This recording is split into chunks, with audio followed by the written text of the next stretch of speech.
นวิหารขอปาทำ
นดับต่อไปกับเรียนเชิญพ่อกำนันบุญเลวบุตรโกดสวิตไฟเทียนทูบแทนบูชาพระรัตนตรัยครับ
ครับ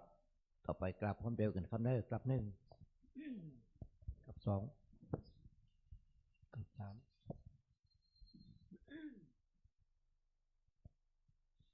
พนโตเทวตาโยโดลาเตวะบุตรเทวดาเจ้าตั้งหลายมวลหมู่อันสาธิตอยู่คู่แดนเมืองเงินรักษายังแม่น้ำแลฝ่ายเมืองอันเมเลเทแลงองอาจนั้นรักษาอย่างพระโพธาบาทพระธาตุเจดีย์ตั้งเก้าไม้สลีมหาโพธิ์แต่เดิมเมว่าไว้อันอยู่เจมกลายนิรันเตพราหากตั้งไว้สืบมาเมตตั้งกลุ่มพันและกลุ่มผีเยินแตบเจ้าติตาวลาลูกาชาเตวตาอันอยู่วิมานโขงเขตดาวดันดอยดงอากาสาเวหาโหนภายแผ่เฮือเสื่องบนตานจัดโตโลกเต้าสี่องค์การจอมซึ่งเงาพระอินตานบแนมเนิมจึงทำภาษาขายป่องแก้วพอเลงโด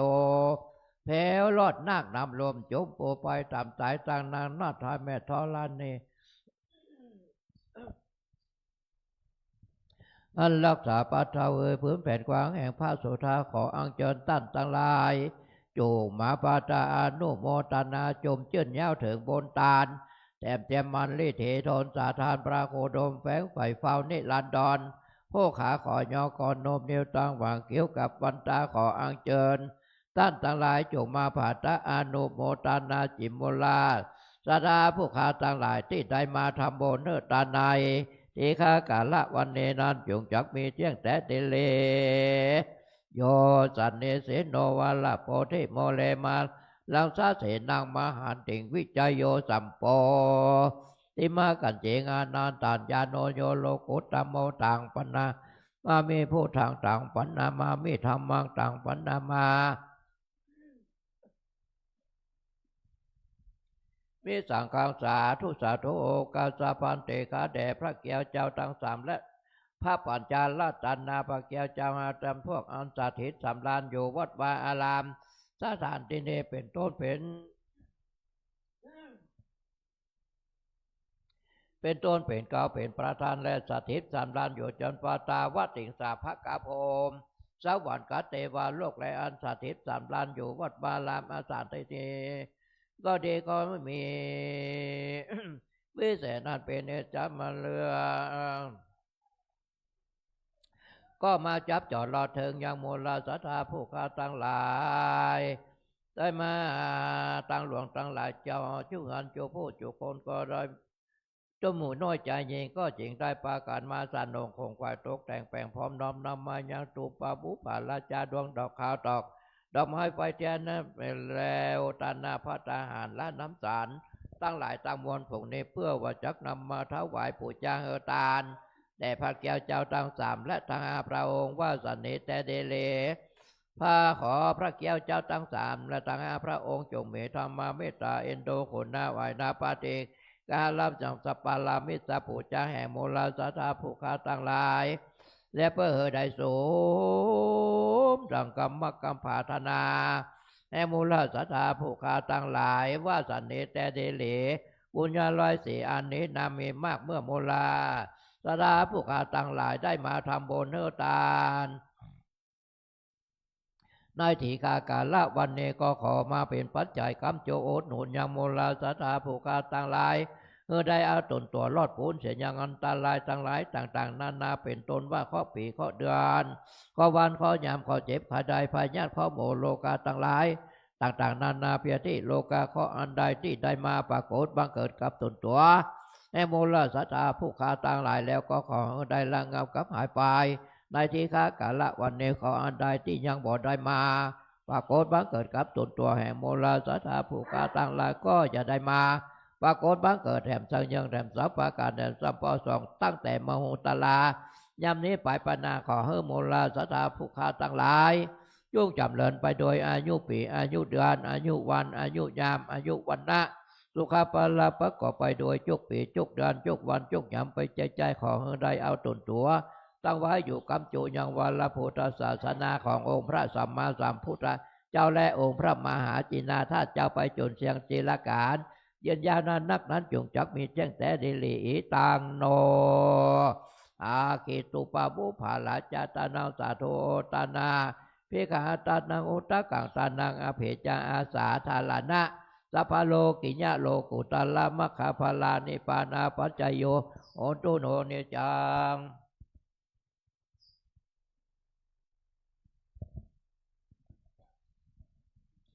อิมินาสกาเลนะตังโพธังอภิปูชยามาอิมินาสกาเลนะ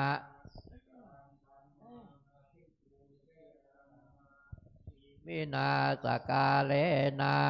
ตังสังฆังอภิปูชยามาอะระหังสัมมาสัมพุทโธภควา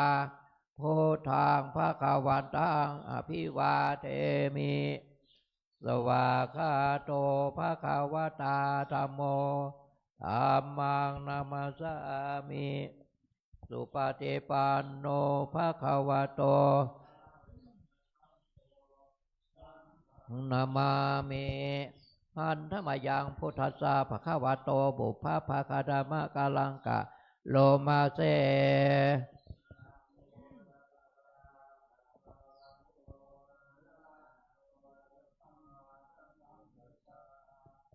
นะโมตัสสะภะคะวะโตอะระหะโตสัมมาสัมพุทธัสสะนะโมตัสสะภะคะวะโตอะโตสัมมาสัมพุทธัสสะหันธมยังพุทธาภิกขุติงกะโลมาเส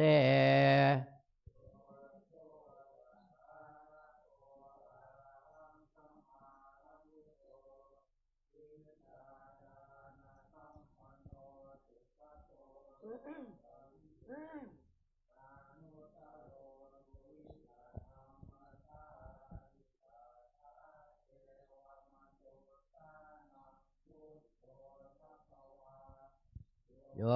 มังโลกังสะเทวะกังสะมาระกังสะพรามกังสัตตมะ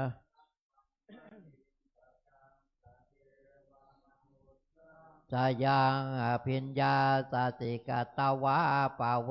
เทเสโยธรรมังเทเสเสียทิกันนางมัดเชกัลยานางปาลิโยชานะกันยานางส สัทธังสัพพยัญชนะเกวัลลปาลิปุณังสุทังพระมจาริยังปะกาเสเสอามหังวันตังอภิปูชยามิมหังภคะวันตังศิลาสานามามิหันตมยังธรรมาภิตุติงกะโลมาเสโยโสสวากขาโตภะคะวะตาธัมโมสันติติโกการิโกเอหิปัสสิโกโอมปนายิโกปัจจตังเวทิตาโพวินโยอิธรรมหังธัมมังติราสานามามิธรรมหังธัมมังติราสานามามิหันตมยังสังฆาภิตุติงกะโลมาเสโยโสสาวบริปันโนภะคะวะโตสาวกสังโฆปุญญปฏิปันโนภะคะวะโตสาวกสังโฆยายาปฏิปันโนภะคะวะโตสาวกสังโฆสามีจิปฏิปันโนภะคะวะโตสาวกสังโฆญาติตังจัตตาริปุริสัยปุริสาปุคลาเกสะภะคะวะโตสาวกสังโฆอาหุนายโยปาหุนายโยทักขินายโยอัญชาลิกรณิโยอนุตตรังบุญญาเขตังโลกัสสะมหังสังฆังอภิปูชยามิมหังสังฆังศิลาสานามามินะโมตัสสะภะคะวะโตอะระหะโตสัมมาสัมพุทธัสสะนะโมตัสสะภะคะวะโตอะระหะโตสัมมาสัมพุทธัสสะโมตัสสะภะคะวะโตอะระหะโตสัมมาสัมพุทธัสสะพุทธังสารนังกัจฉามิธัมมังสารนังกัจฉามิสังฆังสารนังเมตุติยัมเปพุทธังสารนังกัจจามิตุเตยัมเปธัมมังสารนังกัจจามิตุติยัมปิสังฆังสารนังกัจจามิตติยัมเปพุทธังสารนังกัจจามิตเตยัมเปธัมมังสารนังกัจจามิตติยัมเปสังฆังสารนังกัจจามินะโมพุทธายะนะโมธัมมายะนะโมสังฆายะพุทธายะนะโมธัมมายะนะโมสังฆายะพุทธายะนะโมมายะนะโมสังฆายะปะมาโนพุทโธอัมปะมาโนธัมอัปปะมาโนสังโฆอัมปะมาโนพุทโธปะมาโนธัมโมปะมาโนสังโฆปะมาโนพุทโธปะมาโนธัมโมปะมาโนสังโธเมนาโถธัมโมเมนาโถสังโฆเมนาโถทานังเมนาทังกัมมาทานะตายังลิโยเมนาโถพุทโธเมนาโถธัมโมเมนาโถสังโฆเมนาโถกัมมาทานังเมนามัฏฐานาทายากาจาริโยเมนาโถอัมปันเตพุทธานุตฐานังเมนาทังกัมมัฏฐานาทายากาจาริโยเมนาโถอัมปันเตพุทธานุสติกัมมัฏฐานังยาจามิพุทธานุสติกัมมัฏฐานังเทธาเมพันเตหัมพันเตพุทธานุส จัต ติกัมมาทานังจามิพุทธานุสาเตทานังเทธาเมพันเตอหัมพันเตนูปสาเวนาทานังเมนะพุทธานุภาเวนะ กัมมาทานังเทธาเมพันเตอะหัมพันเตปิติอุปา จาลาสัมมาเทงยาจาเมอะหัมพันเตปิเตอุปาจาลามาเทงยาจาเมอะหัมพันเตอุปาจาลาสัมมาเทงจาเมอิเตเปโสภะคะวะอะระหัง สัมมาสัม มุทโธเวชาจารานาสัมปันโนสุขโตโลกาวิทูนุตตโลโพลิสัทธามัสสารถิสัต มนุสานังพุทโธภะคะวะติสาวะคะโตภะคะวะตาธัมโมสันติติโกอาการิโกเอหิปัสสิโกโอปานาปัจ จตังเวทิตาโพเวนโยเอติติปันโนภาคาวาโตสาวกสังโฆโสปฏิปันโนภาคาวาโตก็สังโฆยะปฏิปันโนภาคาวาโตก็สังโฆสามิจิปฏิปันโนภาคาวาโตก็สังโฆยะติทางจัตตาริปุริสายุคาเน อัตตาปุริจาปุกะลาเอจาภะคะวะโตสาวกสังโฆอาหุนายโย ภาวนายโยทักขินายโยอัญชาเลกาลานิโยอนุตตลัง ปุญญา เทตังโลกัสสาติอาเทเอมัสสามิงกายเยเกสานาขาทันตาตาจุมังสังนาหาโลนาเทเมจังวักกังอาทายังยากาโน กิโลมากังปีหากังปัปปะสังอันตังอันตะคูนังอุต กาลิยังกาเลสังปิตังเตมังปุโปโลหิตังเตโท เปโตอัต สุวาสาเคโลเสงกานิกาลาสิกามุตัง มัตตา เล เข พั มาน เต ตาลุงกันติ ทิ ท ทาว วั ติ ติง สั สั ก ก กา กา ลั ลั ง ง อา อา ยั ยัง อัตตาภาโว อานิจจัง ทุกขังอนัตตาอสุจิอสุพังอิมังกัมมัฏฐานัง ปุณา ภาโวเตอาจิลัง วัตา ยังกายโยปัทาเวงาทิเสสะเตสุโธวิญญาณโนนิลตังวะกาเลงกาลัง ปัทาวิทาตุอาปุทาตุเตโชทาตุวาโยทาตุรูปะขันโทเวทนาขันโทสัญญาสัง กาลาขันโตเวิญญาณขันโตปัญจขันโต อาจัตตา ภาเอตาสังขารา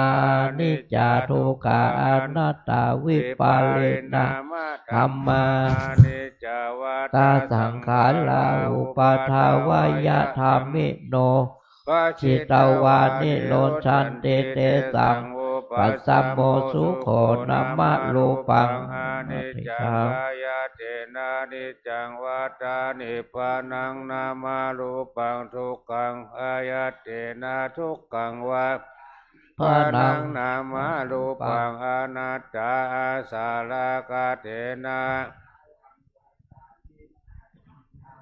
รูปังอนิจจังนามารูปังทุกขังนามารูปังอนัตตานิจจังวัฏานิพพานังทุกขังวัฏานิพพานังสารังวัฏานิพพานังนิพพานัง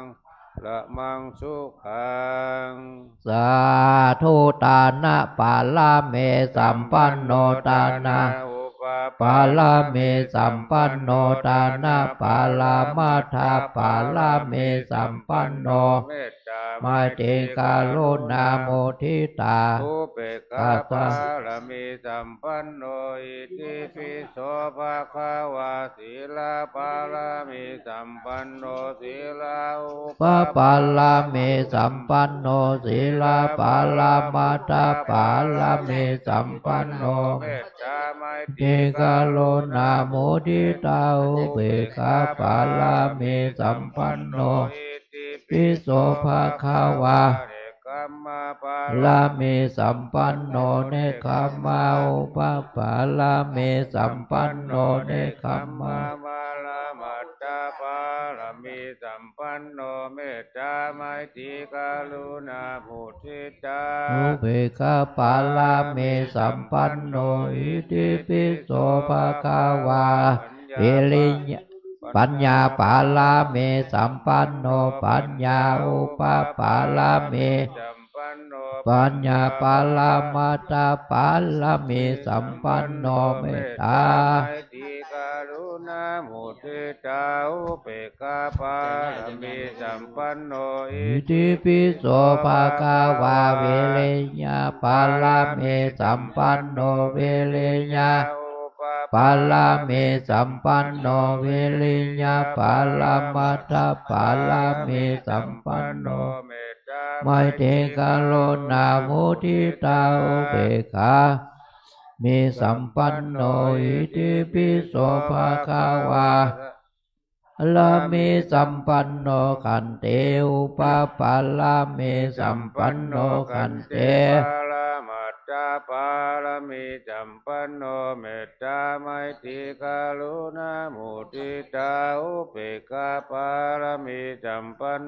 อิติปิโสภะคะวะสัจจะปาลามิสัมปันโนสัจจะอุปปาลาเมสัมปันโนสัจจะปาลามาตาปาลาเมสัมปันโนเมตตาไมเตกาโลนาโมทิตาอุเบกขาปาลาเมสัมปันโนอิติปิโสภะคะวะอาทิฐานาปาลาเมสัมปันโนอาทิฐานา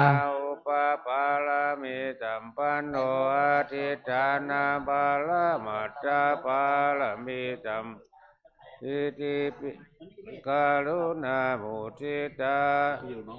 ปาลามิสัมปันโนอิติปิโสภะคะวาเมตตาปาลาเมสัมปันโนเมตตาอุปปาลาเมสัมปันโนเมตตาปาลาปาลาเมสัมปันโนเมตตาลุณาโมทิตาอุเบกขาปาลาเมสัมปันโนปิโสภะคะวาอุเบกขาปาลาเมสัมปันโนอุเบกขาปาลาเมสัมปันโนอุเบกขาปาลามาตาปาลาสัมปันโนเมตตากรุณามุทิตาอุเบกขาปาลามิสัมปันโนอิติปิโสภะคะวะทัสสะปาลามิสัมปันโนทัสสะอุปปาลามิสัมปันโนทัสสะปาลามาตาปาลามิสัมปันโนเมตตาติกาลุนาโมทิตาอุเบกขาปาลามิสัมปันอิติปิโสภะคะวะสัมมาทิฏฐิปาลามิสัมปันโนสัมมาทิฏฐิอุปปาลามิสัมปันโนสัมมาทิฏฐิปาลามัตถปาลามิสัมปันโนเมตตาติกรุณาโมทิตาอุเบกขาปาลามิสัมปันโนอิติปิโสภะคะวะพุทโธพุทโธอนันตทิโกโนอิติปิโสภะคะวะอิติปิ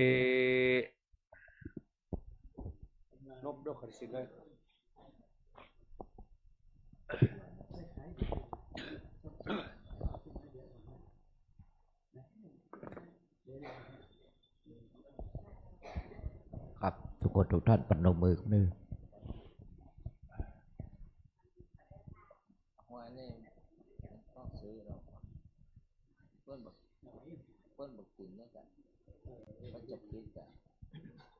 ครับต่อไปกราบผมเดียวกันครับกราบหนึ่ง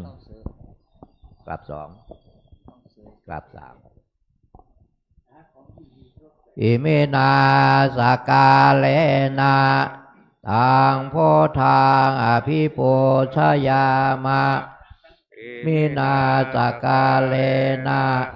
ตังธรรมังอภิปูชยามะมินาสกาเลนะตังสังฆังอภิปูชยามะอะระหังสัมมาสัมพุทโธภควาโอทังภควันตังวาเทมิสุวาคาโตภควตาธัมโมธัมมังนามัสสามิสุปฏิปันโนภควโตวะกสังโฆสังฆังนามามิครับต่อไปขอเชิญทุกท่านกราบท่านเจ้าคุณพร้อมเดียวกันทั้งหมดครับกราบหนึ่งกราบสองกราบสามมายังพันเตเตสาละเอนาสาหะปัญจศีลานิยาจามะโอเตยัมปิมายังพันเตสาลาเนนาสาหะปัญจศีลานิยาจามะตาเตยัมปิมาพันเตติสาละเนนาสาหะปัญจศีลานิยาจามะนะโมตัสสะภะคะวะโตอะระหะโตสัมมาสัมพุทธัสสะนะโมตัสสะภะคะวะโตอะระหะโตสัมมาสัมพุทธัสสะนะโมตัสสะภะคะวะโตอะระหะโตสัมมาสัมพุทธัสสะนะโมตัสสะภะคะวะโตอะโตสัมมาสัมพุทธัสสะนะโมตัสสะภะคะวะโตอะโตสัมมาสัมพุทธัสสะนะโมตัสสะภะคะวะโตอะโตสัมมาสัมพุทธัสสะพุทธังสรณังคัจฉามิพุทธังสรณังคัจฉามิธัมมังสรณังคัจฉามิธัมมังสรณังคัจฉามิสังฆังสรณังคัจฉามิสังฆังสรณังคัจฉามิตุติยัมปิพุทธังสรณังคัจฉามิตุติยัมปิพุทธังสรณังคัจฉามิตุติยัมปิธัมมังสรณังคัจฉามิตุติยัมปิธัมมังสรณังคัจฉามิตุติยัมปิสังฆังสรณังคัจฉามิตุติยัมปิสังฆังสรณังคัจฉามิตติยัมปิพุทธังสรณังคัจฉามิตติยัมปิพุทธังสรณังคัจฉามิตติยัมปิธัมมังสรณังคัจฉามิตติยัมปิธัมมังสรณังคัจฉามิตติยัมปิสังฆังสรณังคัจฉามิตติยัมปิสังฆังสรณังคัจฉามิปานาติปาตาเวระมณีสิกขาปะตังสมาธิยามิปานาติปาตาเวรมณีข้าพเจ้าสมาธิยามิตินนาตานาเวระมณีสิกขาปะตังสมาธิยามิตินนาตานาเวรมณีสิกขาปะทังสมาธิยามิกาเมสุมิจฉาจาราเวระมณีสิกขาปะตังสมาธิยามิมิสาจาลาเวรมณีสิกขาปะทังสมาธิยามิมุสาวาตาเวระมณี เสขาปะตังสมาธิยาเม มุสาวาตาเวรมณีสิกขาปะทังสมาธิยามิ โสราเมรยามัจจปมาตฐานะเวรมณีเสขาปะตังสมาธิยาเม สุลาเมลายามาจาปามาตาฐานาเวรมณีสิกขาปะทังสมาธิยา อิ มิ มาเนปัญจสิกขาปตาเนเสเลนะสุขติงยันเต สาธุ เสเลนะโภคะสัมปตา สาธุ เสเลนะนิพุติงยันเต สาธุ ตัสมาสีลังวิโสทะเย อามาพันเตยกขบัตรครับสาธุโอกาสาวตานาปินเดปาตังนิพพานาปัจจัยโยโหตุโนเนจังสาธุสาโอตานาปินเดปาตังตานังนาปัจจัยโยโหตุโนเนจังสาธุโอกาส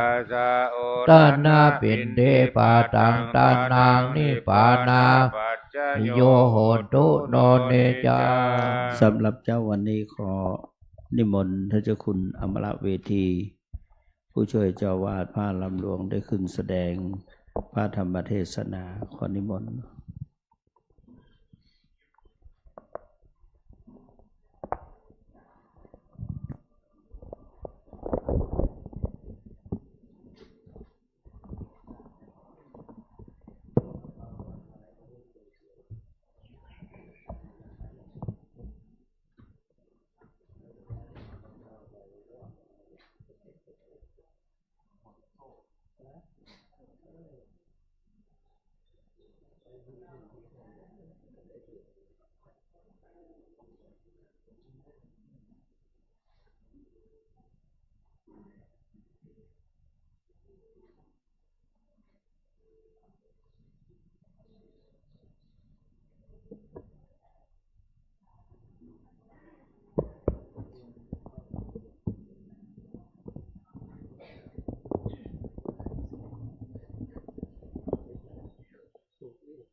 รามาจาโลกาธิปเตสหัมปเตกัดอัญชะเลอันทิวลังญาจาธาสันติตาสัตตปรัสสคาสาติกาเอเสตุธรรมังอนุกัมปิมังปัจชัง ขอน้อมกราบสักการะอภิวาทวันธนาการพระบรมทักษิณโมลีธาตุอารันตสัมมาสัมพุทธเจ้า พระบรมธาตุเจ้าจอมทอง ขอกราบสักการะสรีระรูปเหมือนพระเดชพระคุณหลวงปู่พระพรหมมงคลหลวงปู่ทองสิริมังคละมหาเถระอดีตเจ้าวาดวัดพระธาตุศรีจอมทองวรวิหารและอดีตที่ปรึกษาคณะภาค7ความเคารพอย่างสูงยิ่งขอถวายความเคารพพระมหาเถรานุเถระมีพระเดชพระคุณหลวงพ่อพระสุวรรณเมธีด็อกเตอร์เจ้าวาดวัดพระธาตุศรีจอมทองวรวิหารรองเจ้าคณะจังหวัดเชียงใหม่อาจารย์พระมหาวิทูลภูริเมธีเรียนธรรม9ประโยควิสุทธิสามเณรทุกรูปเจริญพรญาติโยมสาธุชนทุกท่านลำดับจากนี้จากแสดงพระธรรมเทศนาสืบไปนะโมตัสสะภะคะวะโตอะระหะโตสัมมาสัมพุทธัสสะนะโมตัสสะภะคะวะโตอะระหะโตสัมมาสัมพุทธัสสะนะโมตัสสะภะคะวะโตอะระหะโตสัมมาสัมพุทธัสสะอภิวาทนะสีลิสะนิจังพุทธาปจายโน จัตตารโอธรรมาวัฏันติ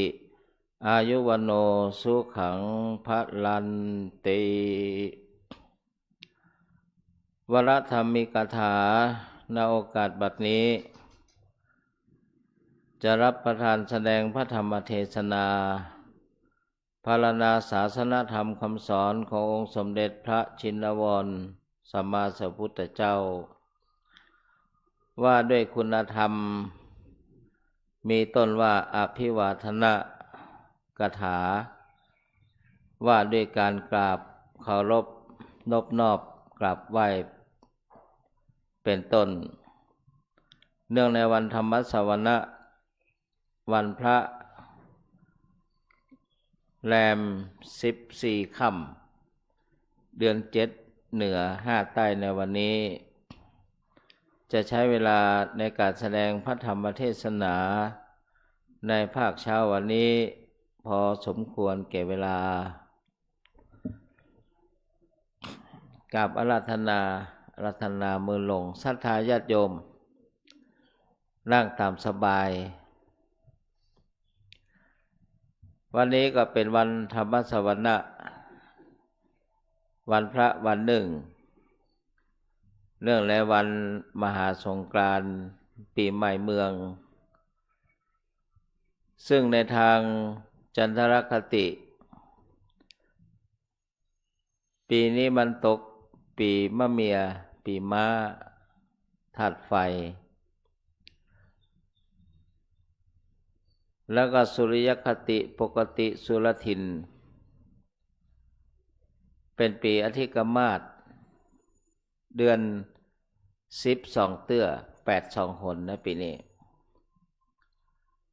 เรียกว่าจุลศักราชมันล่วงไป1388 1388 พุทธศักราช2569ในอดีตการนานมาแล้วการกำหนดยึดถือต่างๆก็เป็นไปตามยุคสมัยคติที่หนึ่งอาติเตกาเลผ่านมาแล้วก็คือ13 14 15 13สังขันธ์ล่อง14วันเนา15พยาวันมาคติที่สองนั้น14 15 16ร่วมสมัยปัจจุบันนี้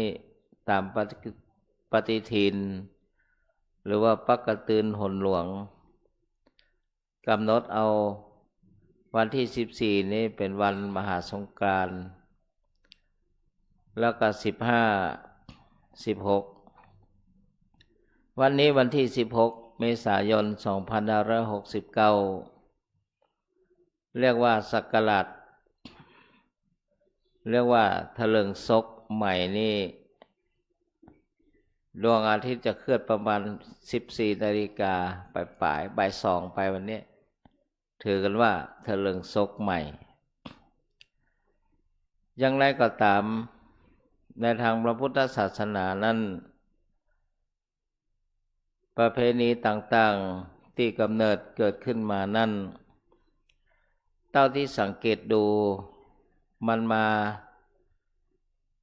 2คติคติที่หนึ่งคติทางพราหมณ์ศาสนาพราหมณ์คติที่สองเป็นคติทางพุทธศาสนาโดยเฉพาะช่วงวันดีปีใหม่นี่ศรัทธาญาติโยมประชาชนได้ประพฤติปฏิบัติตามอริยประเวณีที่ปฏิบัติสืบกันมาเรียกว่าบัลละเสยยังฮีตบัลลีดเสยยังอริยประเวณีมีการสืบสานกันเป็นรุ่นต่อทอดกันมีการขนเจดีย์ขนทรายแปลงเจดีย์เนี่ยอย่างวัดวาอารามปักตุงจ้อตรงใจอย่างต่างๆเหล่านี้ศรัทธานั่นเรียกว่าประเพณีทั้งหลายเหล่านี้ก็มีการผสมผสานการมาเมินแล้วเรียกว่า ผสมผสานในทางคติความเชื่อของศาสนาพราหมณ์ทางพราหมณ์เนี่ยคือพุทธศาสนาเนี่ยมันมีอย่างแต่ว่าทางพราหมณ์นี่พิธีกรรมมันหนักเลยมาผสมผสานอย่างนี้จำแนกแยกออกได้ความเชื่อของ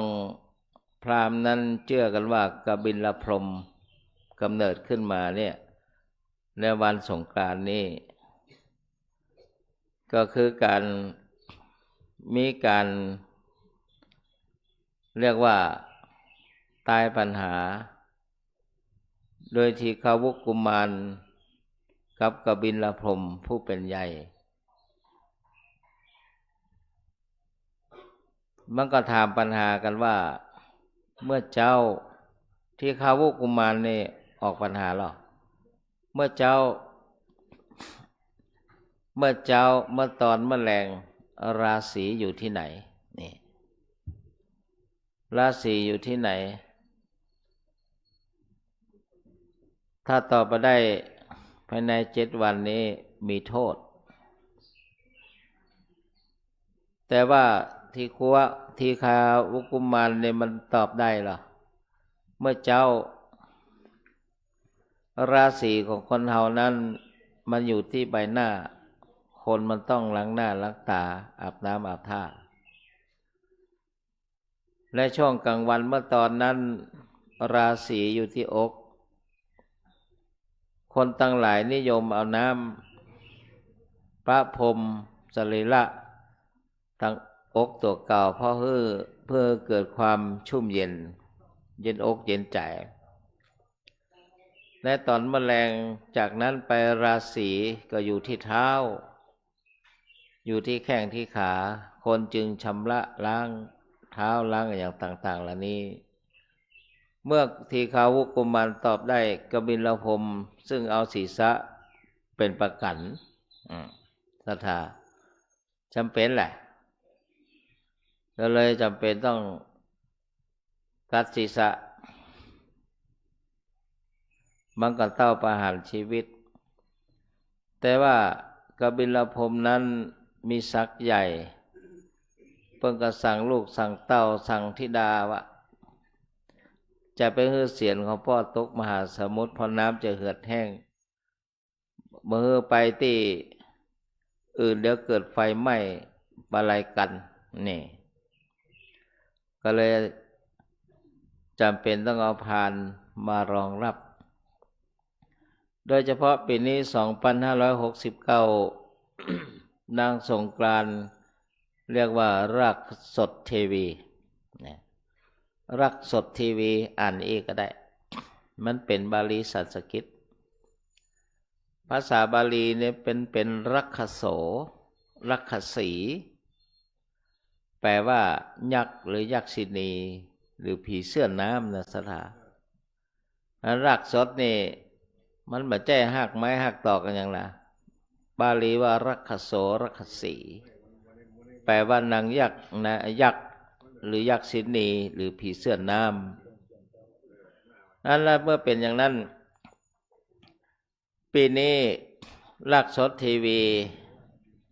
ภัสตราพรโมรามรกตทัดดอกบัวหลวงปทุมเนี่ยมือขวามือซ้ายตีศูนย์ซ้ายกำธนูหน้าไม้แล้วก็ประทับอยู่บนหลังมหาวราหะหรือหมูป่าวราโหในบาลีในสระแปลว่าหมูสัพพบาลีนี้สุกรก็หมูวราหะก็หมูอันนี้นางสงกรานต์อยู่บนหลังหมูป่าภักษาหารโลหิตเอามานึกถึงหมูป่าที่คนชาวบ้านทั่วไปเอาไปลาบนี่นะ แต่หมูป่าเนี่ยมันทรหดนะมันก็ไม่ใช่คนนึงเอาไปลาบเอาไปแกงได้ง่ายๆเหมือนกันนะหมูป่าเนี่ยมันดุหรอกมันมีความทรหดอดทนที่นี่ในคติความเชื่อ แห่งพราหมณ์นั้นเปิ้นว่าเกณฑ์ธัญญาหารนี่มันค่อนข้างจะเสียหายปีนี้มันอาจจะมีกิมิชาติกิมิเนี่ยมันแปลว่านอนแปลว่าด้วงแปลว่าแมลงมากัดกินเนี่ยเข้าในนาเนี่ยมันก็จะได้เกิดเสียเกิดอย่างประมาณเนี้ยเกณฑ์ธัญญาหารอย่างที่เราทราบกันเกณฑ์ธาราธิคุณน้ำนี่มันก็บักให้สมดุลมันก็ตรงกับวิทยาศาสตร์ที่เพิ่นบอกว่ากลางพฤษภาไปนี่จะเป็นภาวะเอนิโยมันคู่กับลานิญาทางบ้านเฮานี่เอนิโยนี่มันปูคือมันแห้งแล้งลานิญานี่คือมันน้ำตัวแม่อย่างเนี้ยนาธาราธิคุณน้ำความเชื่อนี่ศาสนาพราหมณ์ตกในโลกมนุษย์55นอกนั้นตกหิมพานต์ภูเขาจักรวาลไปอย่างต่างๆไปนาคคือน้ำ3ตัวนี่เพราะฉะนั้นน้ำท่าเนี่ยก็คงบ่นักอย่างปีก่อนๆละเป็นธรรมดาอย่างนี้อันนี้พยากรณ์ด้านความเชื่อด้านนี้หรือว่าเกณฑ์ธาราธิคุณเกณฑ์ธัญญาหารอย่างต่างๆเพราะฉะนั้นศรัทธาญาติโยมสาธุชนท่านทั้งหลายประเพณีความเชื่อวัฒนธรรมต่างๆนั้นชาวพุทธเราก็รับเอามาที่มันเหมาะที่มันที่สมควรกับสภาพวิถีชีวิตจิตใจเขาจะหันได้ว่าทางเชียงใหม่เฮานี่ทางภาคเหนือเฮาประเพณีสงกรานต์เฮาก็บ่ฮู้เกิดมาเมื่อใดแต่ก็คงเมินขนาดเหมือนกันอาตมาว่านี่มันเกิดหน้าร้อนประเพณีเพราะคนมันเล่นน้ำใหม่ๆก็อาจจะวักน้ำเล่นกันนะนานไปก็กลายเป็นประเวณีสืบสานกันจนกระทั่งปัจจุบันนี้เป็นความเชื่อในทางศาสนาพราหมณ์10 สาวเจ้าบ้านบางตีบางแห่งนั้นหลังจากปีใหม่ไปแล้วก็จะมีการสืบชะตาบ้านสืบชะตาหมู่บ้านทางบ้านหลวงจอมทองเขานี่มีสืบชะตาลักเมืองที่เก้าบะขามมันในหัวในเวียงแล้วเพื่อก็จะสืบในหัวในเวียงเป็นแจงเวียงประตูเวียง4 แจง 5 ประตูอย่างก็ไปเมื่อถึงเวลานั้นศรัทธาญาติโยมคนทั้งหลายนั้นมุ่งหวังความสิริสวัสดิ์พิพัฒนมงคลมังคละคือกับตัวเก่าก็พากันมาเข้าวัดเข้าวาฟังเทศน์ฟังธรรมมาอย่างต่างๆสิ่งอย่างอื่นนั้นเป็นผลพลอยได้ตีแตกแขนงออกไปอย่างจอมทองเฮานี้มีการแห่ไม้คำโพตามยุคตามสมัยก่อนนี่ไปหันรูปเก่าๆหรือเปิ้นต่างงัวล้อใส่เกวียนมาหรอกก็คงจะมอบมาให้พอดีพ่อประธานไปหันรูปเก่าๆเพิ่นน่ะแต่ประเดี๋ยวนี้มันเป็นสมัยเครื่องเสียงตะวาได้ไปเตียวหนองหลวงประมาณสัก5 โมงนี่สนั่นปันปืนดังปุ่นตั้งหนองหลวงนี่ก็หึมมาเลยประเพณีแห่ไม้กำแล้วก็เมื่อค่ำเมื่อคืนนี่มันเข้าดึกเขาก็เกือบจะรับไปแล้วก็สงบดีนั่นก็เป็นเรื่องของประเพณีมาดูคติความเชื่อ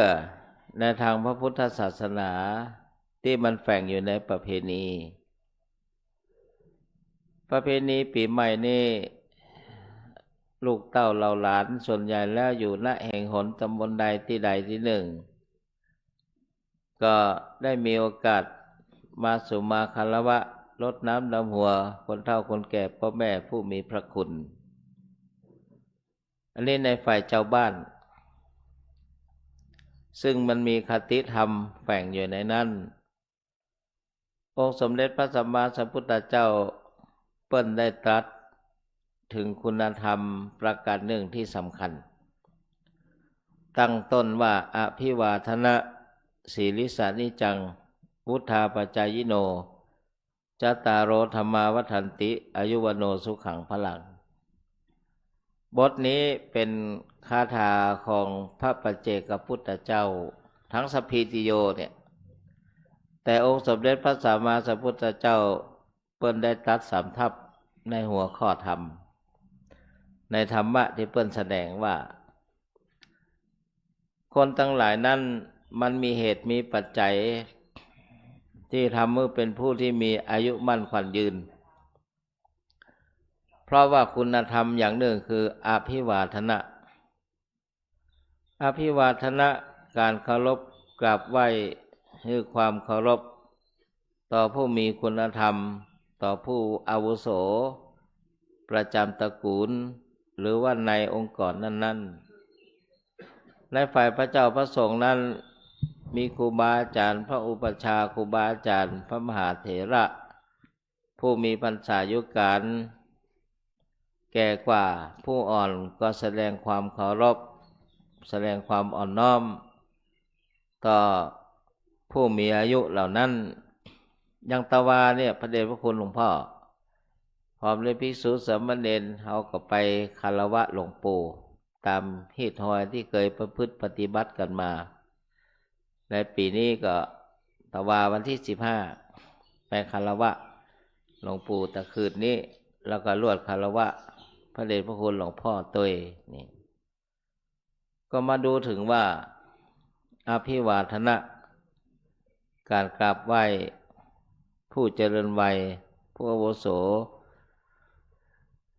ที่เหนือกว่าตนนั้น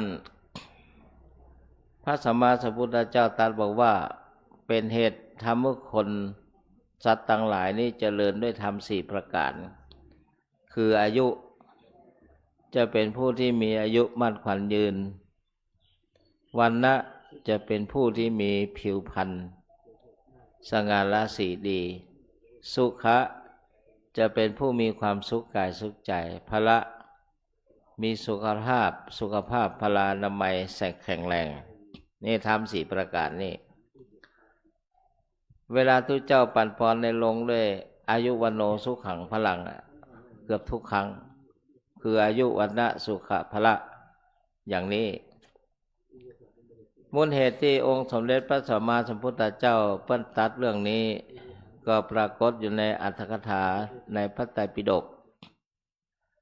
ในเรื่องของอายุวัฒนกุมารเล่าเรื่องย่นย่อพราหมณ์2 คนนั้นเป็นสหายกันมาบวชป้ากันไปบวชเป็นพระฤาษีปั้มเปงตบะธรรมนี่แหละพราหมณ์2 คนอยู่ร่วมกันมาก็ด้วยดีเคารพนับถือซึ่งกันและกันตอนหลังมาพราหมณ์คนหนึ่งก็ออกไปช่วงปีใหม่เนี่ยถ้าเป็นทุเจ้าพระนายพระเนรนี่ก็เรียกว่าซิกไปรวบรวมทุนทรัพย์ได้แล้วทรัพย์นั้นอาจจะได้มาช่วงเป็นฤาษีก็ได้เหมือนทุเจ้าพระนายเนี่ยมีทรัพย์สินช่วงที่บวชศรัทธาแต่พระโสโกเจ้าแล้วเพิ่นกฎหมายเขียนไว้ทรัพย์สินที่ได้มาระหว่างบวชให้ตกเป็นของแห่งสงฆ์เว้นไว้แต่จำแนกแจกจ่ายเมื่อยังมีชีวิตหรือทำพินัยกรรมไว้กฎหมายเขียนอย่างนั้นบัญชีมีเท่าใดเนี่ยตกเป็นของแห่งสงฆ์นะทุเจ้าเนี่ยนะเพราะนั้นมันถ้าไปเก็บเป็นอย่างหนักเก็บมาให้บดีพอทำบุญสุนทานเหลือเท่าใดมันตกเป็นของสงฆ์หมดเพื่อนถือว่าทรัพย์สินได้มาระหว่างบวช อันนี้ศรัทธาญาติโยมพระฤาษีตัวแล้วก็พระเหล่านั้นก็แยกไปไปได้งัว100 ตัวเงินเนี่ยประมาณ100 กหาปณะก็คงบ่ทันได้แต่ว่ามี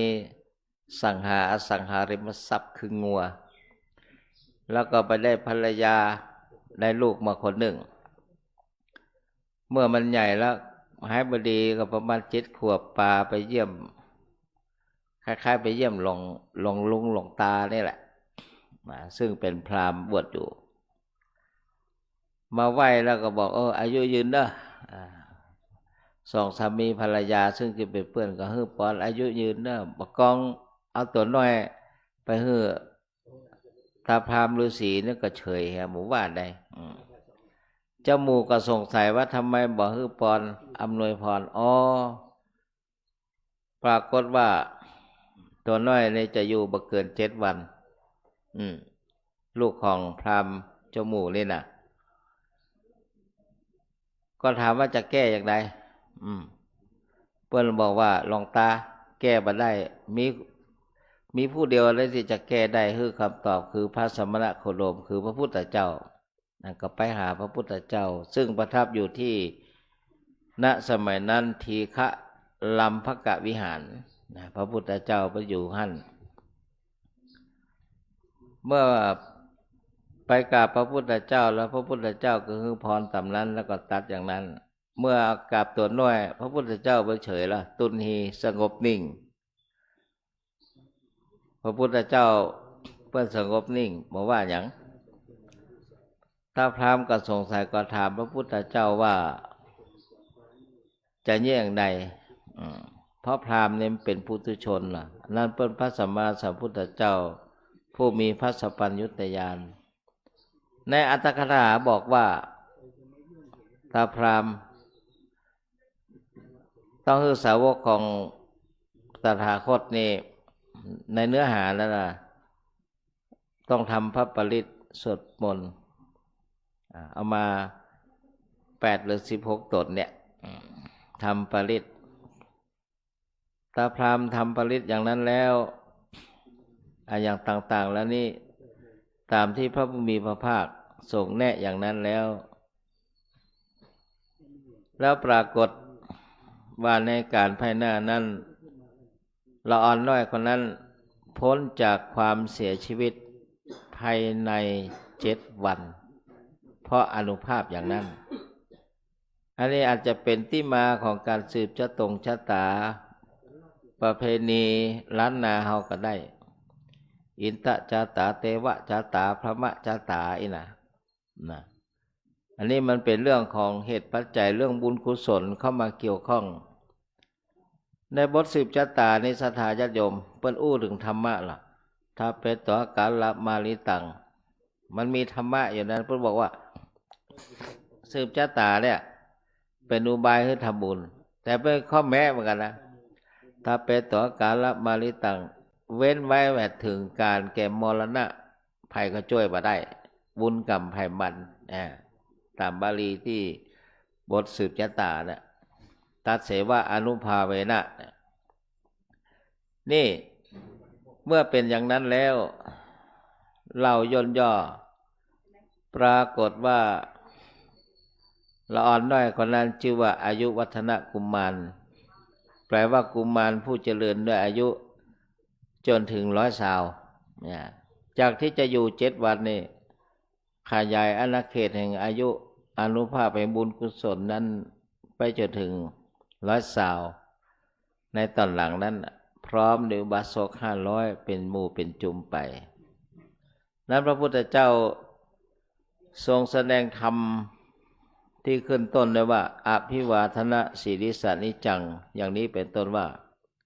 ผู้มีปกติกราบไหว้อ่อนน้อมต่อผู้ที่เจริญเป็นนิจต่อผู้เฒ่าผู้แก่ผู้มีอาวุโสพันเตผู้มีอายุแก่กว่านี่แสดงความเคารพนอบน้อมนี้เป็นคุณธรรมที่ทำมือเป็นผู้ที่มีอายุมั่นขวัญยืนวันนะสุขะพละในสัมปรายะในทิฏฐธรรมิกะในปัจจุบันชาติและในสัมปรายะภายภาคหน้าในทางตรงกันข้ามผู้ที่บ่มีความเคารพลบนำถือมณทิฐิดื้อดึงบ่อ่อนน้อมต่างๆเป็นเหตุปัจจัยทำให้อายุสั้นตามหลักธรรมะข้อนี้ในทางตรงกันข้ามนั้นจึงมีประเพณีสุมาคารวะผู้เฒ่ากูแก่รดดำหัวในฝ่ายพระเจ้าพระสงฆ์จึงมีการ สุมาคารวะพระเถรานุเถระครูบาอาจารย์เพื่อส่งเสริมเมื่อคุณธรรมมีอายุเป็นต้นนั้นอายุมั่นขวัญยืนอย่างนี้ศรัทธาญาติโยมเพราะฉะนั้นจึงมีความสำคัญมันเป็นสภาวะอย่างหนึ่งที่ชาวพุทธเราได้ประพฤติปฏิบัติตามคำสอนของพระสัมมาสัมพุทธเจ้านั้นในวันนี้เป็นวันแห่งวันหนึ่งในการประชุมในหลายปีแล้วพระประธานจำได้เจ้าคุณอมระเป็นผู้เสนอว่ามาปะกันเกิงตังก็เพิ่มส่งน้ำพระธาตุแห่งวันบ่เสียหายเก่าก็บัลละใหม่ก็เกื้อกูลกันปะกันเกิงตังมันมีแม่น้ำอยู่มาปะกันเกิงตังนะตอนนั้นน่ะทางคณะกรรมการนี่พ่อประธานเป็นสักขีพยานหันตัวหันตัวก็เอาอย่างนี้ก็แล้วกันบัวไม่ช้ำน้ำไม่เสียโลกไม่ช้ำทำไม่เสียดีหมดเวลาตัวเจ้าปัดพรอาจจะในวันนี้ก็หากเป็นวันดีก็ยังว่าดีทุกวันเอวังโหตุดีและอาจจะในวันนี้ก็เป็นวันดีนี่อย่างนี้เป็นต้นมันดีทุกวันเพราะมันเป็นเรื่องแห่งทานศีลภาวนาวัดพระธาตุสีจอมทองนี่มากราบได้ทุกวันแม้กระทั่งว่าช่วงนี้กำลังบูรณะพระวิหารหลวงเนี่ยวัดเฮานี่มาได้ทุกวันอยู่แล้วบ่มีปัญหาสบายก็ยึดถือตามนี้ก็แล้วกันเพราะนั้นดูเวลาแล้ววันนี้ก็จะส่งน้ำพระธาตุลวดพระแก้วพระนิลนะพ่อเนาะ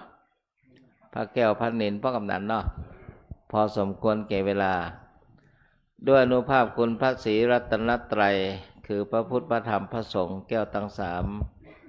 อานิสงส์ที่ญาติโยมฮือทานรักษาศีลเจริญภาวนาเป็นพละวะปัจจัยส่งเสริมทุกท่านปราศจากทุกโศกโรคภัยอุปัตถวะกังวลอันตราย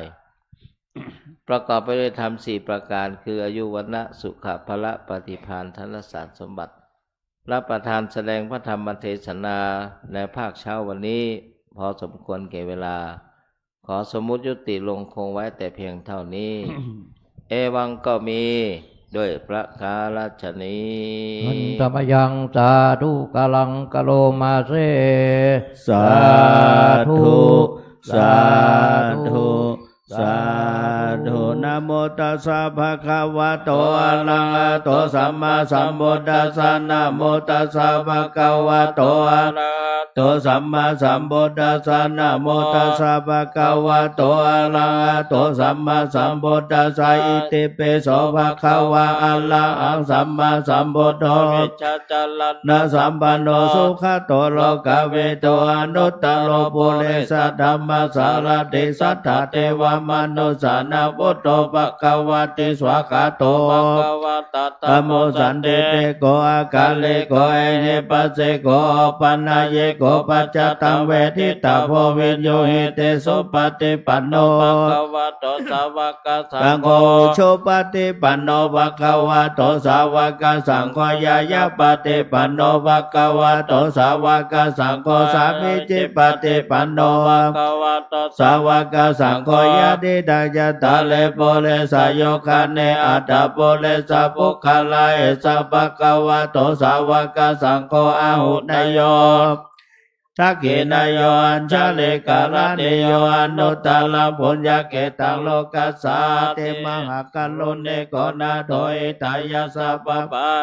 ปุเรตัวปาลาเมสัพพะโตสัมโพธิมุตตมังเอเตนะสัจวะเจนะโหตุเตชยมังคลาชยันโตโพธิยาโมเลสักกายานังนันเทวัตโนเอวัตวะเวจโยโอเอชยสุชยมังคเลอปัลลาชิตาปัลลังเกสิเสปดาวิภคาเลอภิเสเกสัพพะตานังอาคาปโตปะโมทติสุนักตังสุมังคลังสุภาพตัง โสวติตาสุขันโนโสโมวโตจัสโสยตังรัมมาจาริโสปะทักขินังกายกรรมังวาจากรรมังปะทักขินังปะทักขินังมโนกรรมังปณิทิเตปะทักขินังปะทักขินังเนกตวนาลบันตาเตปะทักขิเน ธุ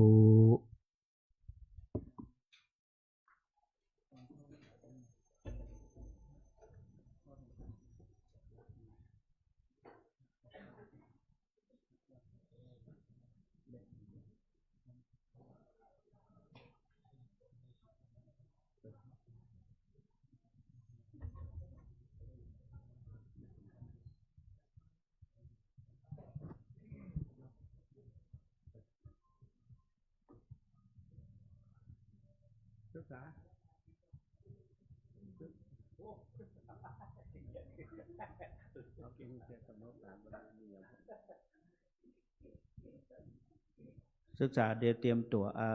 ว่ากำหนดการวันนี้มีอย่างพ้องนะเดี๋ยว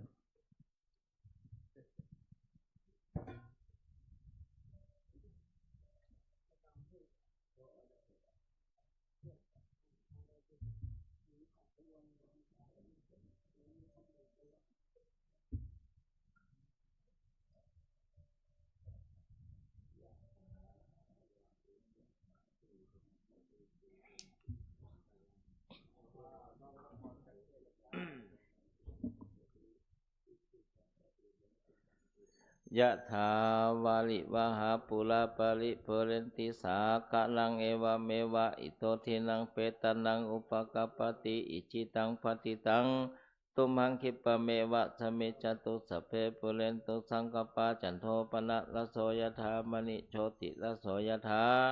โสยติธัมโมจายังนิตัสสิโตเปตนะปุจจาจักกัตตาอุราลาภลัญจาภิกขุนะมโนปทินังตุมิปุญญังปัสสุตังอนาปกันติเตทรทา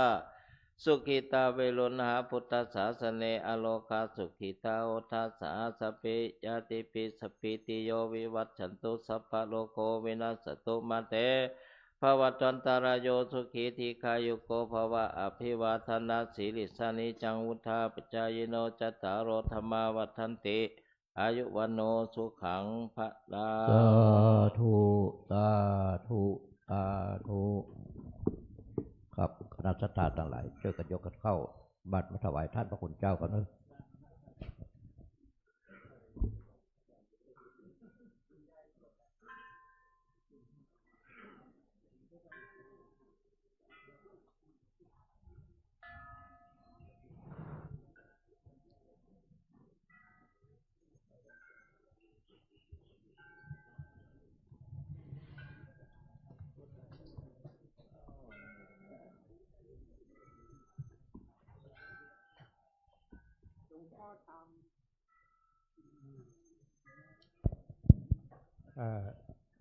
สวัสดีครับช่วงยกพระทหารนี่จะขออนุญาตพระคุณเจ้าได้ประชาสัมพันธ์กิจกรรมวันนี้ของวัดพระธาตุเท่านะครับหลังจากนี้เมื่อเช้านี้แล้วนะครับไฟฟ้ารับสินเช็ดแล้วกินข้าวกินปลากันชิบมาประมาณ9 โมงเกินนะก็ก่อน9 โมงเกิน10 โมงเนอะจะส่งน้ำพระธาตุนะครับส่งน้ำพระธาตุส่งน้ำพระแก้วพระนินนะครับที่วิหารนั้นนะครับวันนี้มาได้แห่นะครับวันนี้เดินดับมาได้แห่พระธาตุก็เอาอัญเชิญออกมาส่งน้ำที่หอส่งนะครับจากนั้นก็ส่งน้ำพระแก้วพระนินแล้วก็มาซาเก้าดำหัวพระคุณเจ้าวาดผู้ช่วยเจ้าวาดทุกรูปพระเถระทุกรูปในศาลาไม่สักดินเนอร์นวัตการทำกรรมนะครับส่งน้ำสักเก้าดำหัวพระคุณเจ้าวาดผู้ช่วยเจ้าวาดพระเถระทุกรูปแล้วจากนั้นก็ส่งน้ำกูนะครับอดีตเจ้าวาดที่โบสถ์เด้อนะครับกูเจ้าวาดแล้วก็ส่งน้ำพระพุทธบาทที่วัดด่างนะครับจากนั้นก็มีรักเมืองนะครับอันนี้เป็นประเพณีของเขาทุกปีนะครับก็ทีนี้จะขอประชาสัมพันธ์วันนี้ถึงว่าวันที่18เด้อเขาจะดำหัวหลวงปู่นะครับซาเก้าดำหัวหลวงปู่เป็นประเพณีเขาถือมาตลอดนะครับ วันที่18 บ่าย 2 โมงมารวมกันที่ศาลาหน้าศาลานี่นะครับเราจะแห่ขบวนไปที่กุฏิหลวงปู่นะครับทำพิธีโน่นมากันหลายส่วนภายในวัดพระคุณเจ้าหลวงพ่อต่างๆพระแม่ชีเขาพระวิชูสามเณรพุทธธรรมตะคืนละนะครับสำหรับทุกเจ้าอะไรบอกว่าวัดศรัทธาเฮาเนอะศรัทธาเฮาหัวหน้าส่วนราชการต่างๆผมก็ได้ประกาศเชิญชวนไปแล้วนะครับวันที่18มารวมกันที่นี่เนอะนะครับวันนี้มีหลังจากเซตนี้แล้วนะครับประมาณ9 โมงครับ9 โมงเกิดประมาณนั้นนะส่งน้ำพระธาตุก่อนส่งน้ำพระธาตุแล้วส่งน้ำพระแก้วพระนินแล้วก็มาซาเก้าดำหัวขอสุมาคารวะเจ้าวาดผู้ช่วยเจ้าวาดพระเถระทุกรูปในศาลานี่นะครับจากนั้นก็ไปส่งน้ำกูที่อดีตเจ้าวาดที่ดิโมโซดนะครับจากนั้นก็ไปส่งน้ำพระพุทธบาทที่วัดด่างนะครับแล้วก็หลักเมืองวันตูหลวงปู่วันที่18นะครับหลวงปู่วันที่18 บ่าย 2 โมงครับขอเชิญชวนทุกท่านมารวมกันเครื่องดำหัวหลวงปู่นะครับเอาจะใช่จริงนะเอาเน้นเรื่องผลหมากรากไม้ตามฤดูกาลผมจะเอาล้อมาตั้งมาหน้านี่นะครับตั้งแต่วันนี้เป็นต้นไปไผ่มีหอมกระเทียมผลหมากรากไม้น้ำตาลนะครับเป็นปลาบ้ากล้วยอย่างได้หมดนะครับมาใส่รับประทานหลวงปู่วันที่18จากนั้นก็เข้าห้องครัวนะครับจะเป็นพัฒนาหารทำพระถวายพระวิปัสสนาจารย์ที่องค์ชันนะครับในประกาศต่อเนาะถ้าว่าหมู่เฮาเจอกันบอกต่อไปมีกล้วยมีอ้อยมีหอมแดงหอมขาวอย่างมาหมูเผือกขมมันได้หมดนะครับครับขอบคุณครับ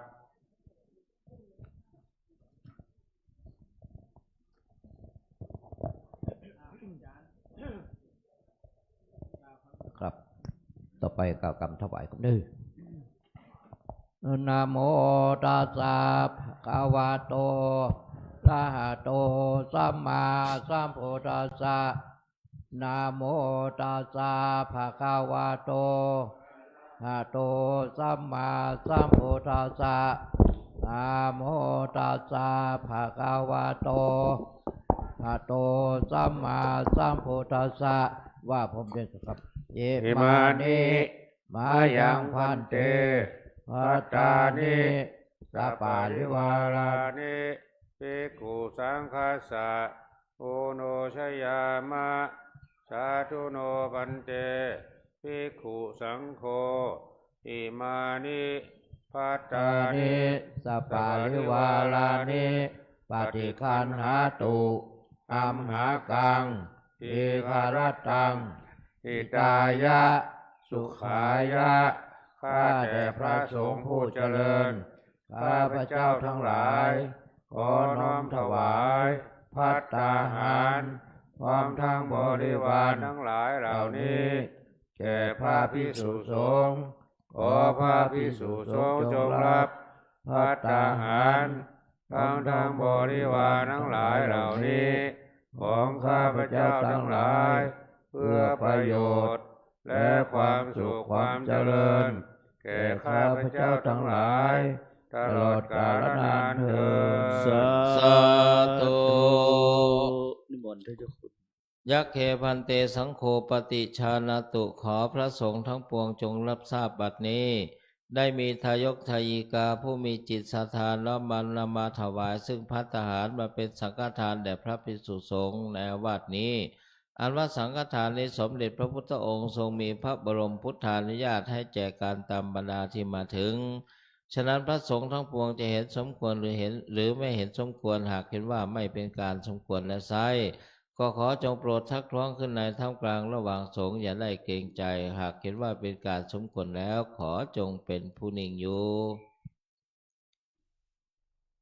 บัดนี้พระสงฆ์ทั้งปวงนี้อยู่ข้าพเจ้ารู้ได้ว่าจะเป็นการสมควรและจึงขอสมมุติตนเป็นผู้แจกของสงฆ์ต่อไปณกาลบัดนี้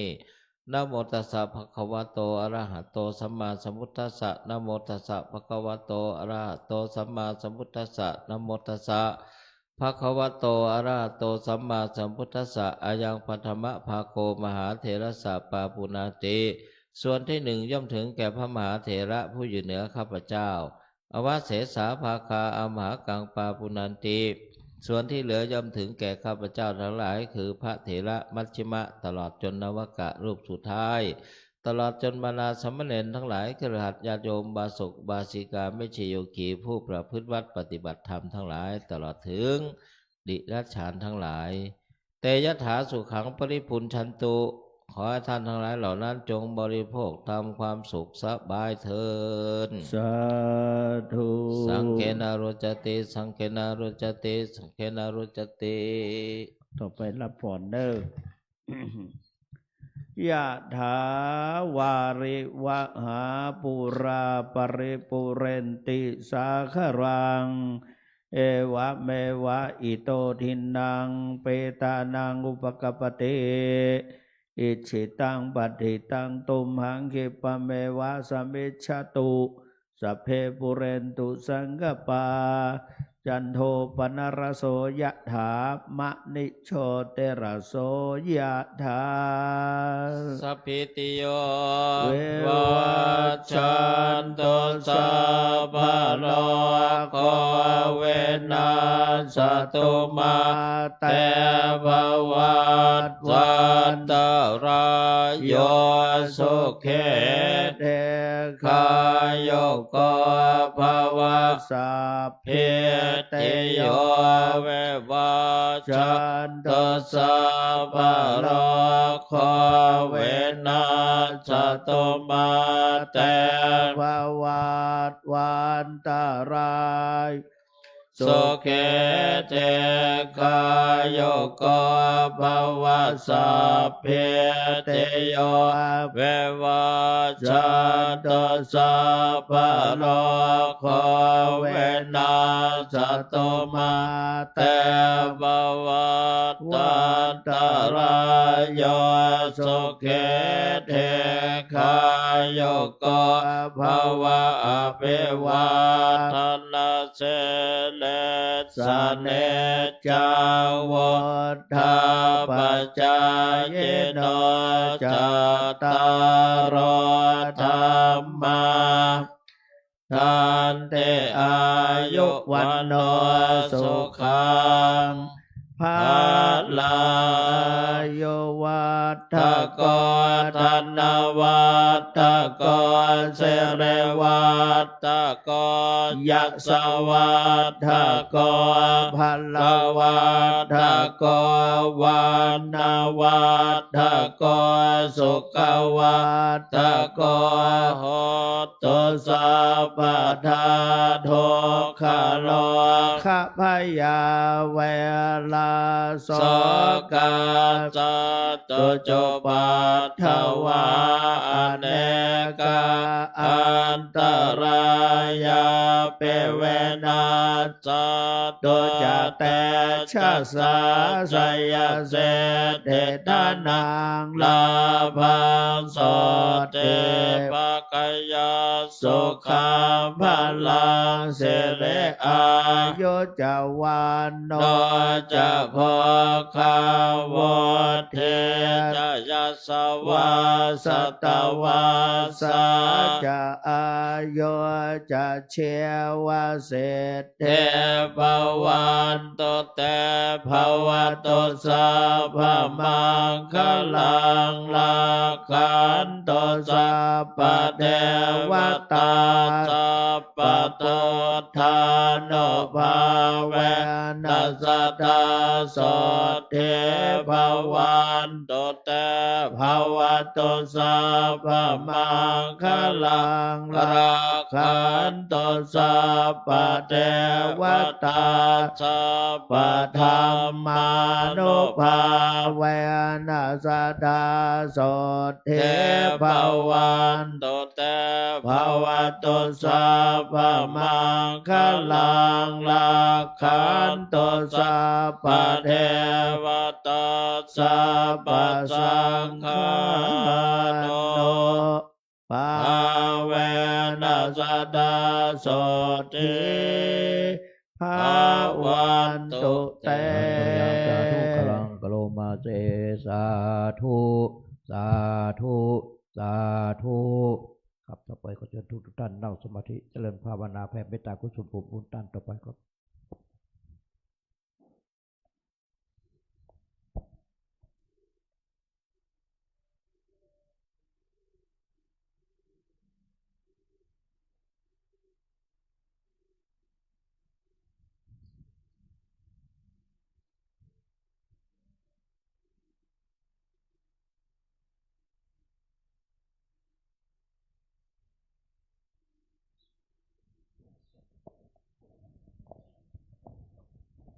ครับทุกคนก็เวลาเอตังตานากัมมังนิปานาปัจจายโยตุโนนิจังอิปัสกัมมังนิปานาปัจจายโยตุโนนิจังอิตังภาวนาตุโนนิจังยังกินเจโกชาลังกาตาปังกัมมังกะเตกาตังปุญญังโนอนุโมทันโตสุนันโตเตวาสามิงทานเนอธิกาตาธิกาโยกาสัตโตสัพพสัตตานังสุขีอัตานังปริหารันโตมาตาปิตาจุ กิ กิ ตา ตา อุ อุ น น โต โต ตุ ตุ กะ กะ ปะ ปะ มุ มุ จั จั น น โต โต สั สั พ พเพญาติกา จุ จุ กิ กิ ตา ตา อุ อุ น น โต โต ตุ ตุ กะ กะ ปะมุจันโตสั สั พ พ เพ เพ ญา ญา ติ ติ กาก า จุ จุ กิ กิ ตา ตา อุ อุ น นโตตุ ตุ กะ กะ ปะ ปะมุ มุ จั จั น น โต โต สั สั พ พ เพ เพ นะ ปิสา สั สั พ พ เพ เพ ญา ญา คา คา สั สั พ พ เพ เพเปตาจุ กิ กิ ตา ตา อุ อุ น น โต โต ตุ ตุ กะ กะ ปะมุจั จั น น โต โต สั สั พ พ เพ เพ สัตตา จา สุ สุ ขิ ขิ ตา ตาอุนตุตุ ตุ กะ กะ ปะ ปะ มุ มุจั จั น น โต โต สั สั พ พ เพ เพ เท เท วาว า สุ สุ ขิ ขิ ตา ตา อุ อุ น น โต ตุ ตุ ตุ กะ กะ ปะ ปะมุจันโต โต สั สั พ พ พะ พะ จาริโยปัจจายาจุกิตาอุนตุตุกะปะมุจันโตสัพพะสัมปตินังสะมิจันตุโว โววันตามิภูตังสัพพะ พระ เม เมโตสังฆา ธรร มา มา จา ธา เม เม วั วัน น เต เต วั วัน น ตา ตา มิ มิ ธั ธั ม ม มั มั ง ง สั สั พ พพะเมโตสั สั ง ง ฆา ฆา มา มา ธา ธา เม เม วั วัน น เต เต วั วัน น ตา ตา มิ มิ สั สั ง ง ฆั ฆั ง ง สั สั พ พ พะ พะ เม เมโตสังฆา ธรร มา มา ธา ธาเมวันเต เท วั วัน น ตา ตา เม มิ กุ กุ โล โล อุ อุ ปั ปั ช ช ฌา ฌาจาริ เย เย สั สั พ พ พะ พะ เม เม โต โต สั สั ง ง ฆา ฆา มา มา ธา ธา เม เม วั วัน น เต เต วั วัน น ตา ตา มิ มิกัมมัตตา อา นั นั ง ง สั สั พ พ พะ พะ เม เมโตสังฆามาธา ธาเมพันเทวันตามิอาราเมปัตตาสีมายังสัพพะเมโตสังฆามาธาเมพันเทวันตามิจิตติยังสัพพังจัปปัฏฐาเน โตปาเทติกา สาลิลาธาตุมหาโพธิงพุทธาโลกังจักขาลังจักขานาคาโลเกเทวาโลเก สัมมาโลเก จัมพูทิเปลังกาทิเปสาลิลาธาตุโยเกสาธาตุโยอาลาอันตาธาตุโยเจติยังกันตาจตุลาเจติสาเจตมะขันเทสัพเพสัมปทาเจติ ยัง อาหังวันตามิสัพพะโส ครับต่อไปก็วันตาน้อยลูกเหมือนหลวงปู่แล้วก็ท่านเจ้าคุณทุกตนทุกองค์ครับวันตา ตามิพันเตสัพพังอัปปะลาทังกามัตตามิพันเตมะยังตาตังปุญญังสามินาอนุโม เมตา ปังสามินาคาตังปุญญังไมหังตาตาพังสาธุสาธุอนุโมทามิ จัตตาโลธรรมาวัฏันติอายุวันโนสุขังพระลัง สาธุสาธุสาธุ ก้าวคำลาพร้อมเดียวครับอันตาตา อา นิ นิมายังปันเตคัจฉามาพาหุกิจจามะยังพาหุกาลานิยาย ะสถานิตุมเหกาลังมัญญาธา สาธุพันเตสาธุพันเตสาธุพันเต